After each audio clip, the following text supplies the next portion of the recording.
Ассаламу алейкум туғандар, қандайсыздар? Назарыңыздарда қайрадан эле базар жоқ каналы. Бүгін 14 март 2023 жыл. Мен Бишкек шаарынын түштүк тарабы Арча бешик салкын төрдө жүрөм. Туғандар ошол жактан бир сатылуучу үй бар экен, ошол жөнүндө силерге маалымат берейин дегем. Биринчи болуп баруу жолун түшүндүрөйүн. Азыр мен турган жер Куюкова жана Улар көчөсүнүн кесилишинде турам. Ушул жерден силер түз эле түштүктү карай барасыздар. Арашан көчөсүнө жетип оң тарапка бурулсаңыздар сатылуучу үй. Арашан көчөсү 50-даректе жайгашкан. Бұл жерден шаардын бурчусуна көптөгөн эле маршруткалар менен барсаңыздар болот тугандар. Ушундай. Так, анда мен сатылуучу үйгө карай жол алдым. Сиздер лайктан басып, өз оюңуздарды комментарийге жазып, анан күн сайын Бишкек шаарынан Чүй областына сатылуучу үйлөр, квартираларды көргүңүздөр келсе, подписаться баскычын басып кетиңиздер тугандар. Мынакей тугандар, келүү жолун түшүндүргөнчө бүгүнкү чыгарыштагы сатылуучу үйгө да жетип келип калдым. Мынакей бул үйдүн көчө тарабы. Көчө тараптан көрүп тургансыздардай дарбаза жана забор эң эле батыш чек арасы мынакей бул жерге чейин, эң эле чыгыш чек арасы бул кошунанын заборуна чейин. Көчөлөр орто кеңдикте, мынакей шагал төшөлгөн, электр энергиясы, прожекторлор орнотулган, суу бар тугандар жана канализация центральный. Канализация центральный тугандар бул мына райондун көрүнүшү. Анан тугандар, көпчүлүгүңүздөр билгендей, Арча бешик тарап шаардын түштүк тарабында жайгашкан. Анан бул жакта жаңы салынып жаткан чоң стадионго жер ажыратылган. Жакын каракта бул жерде эгер кимден ким алсаңыздар, жаныңыздарда эле чоң футбольный стадион курулуусу күтүлүүдө эми. Андан ары короосуна кирип калган маалыматтарды берейин тугандар.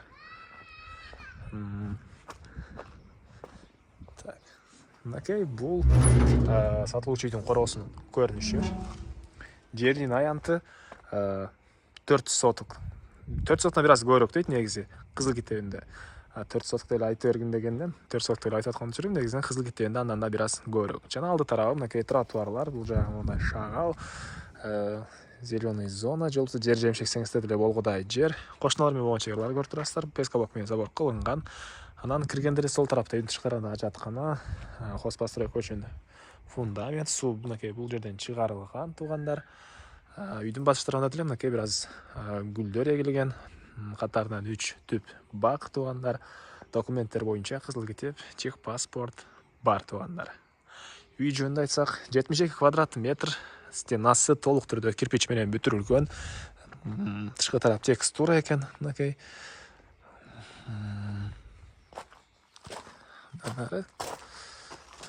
Азыр эң эле түндүк чек арасы бул Зумторго чейин болуп калат.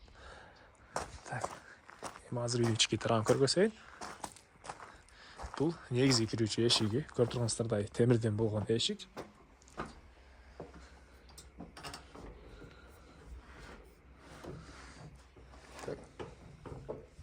Такей бул прихожка, кире бериш. Полдор кафель. Анан ушул эле жерден биз оң тарапка карай кирсек, бир бөлмө. Окей. Зал экен.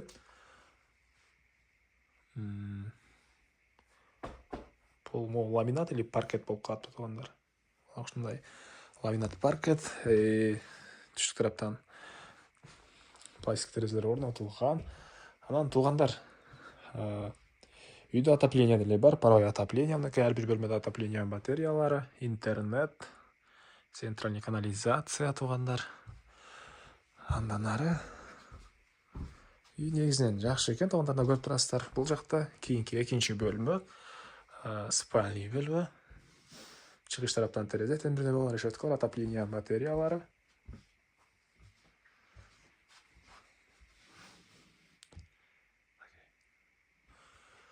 Андан ары бул жерде ажаткана жана душ, ички тараптан раковина орнотулуп, суу чыгарылыптыр. Суусу аристон менен жылыйт. Так. Жана бул жакта кухня тугандар. Бул жакта кухня.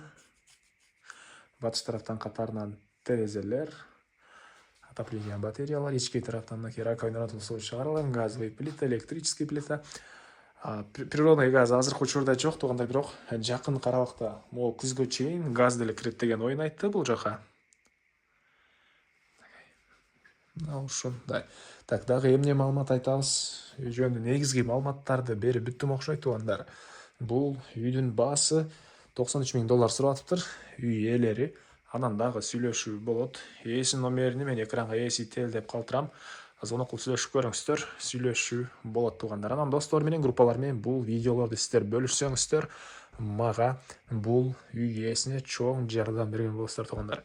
Анда эмесе мен сиздер менен коштошом. Кийинки чыгарышка чейин саламатта калыңыздар.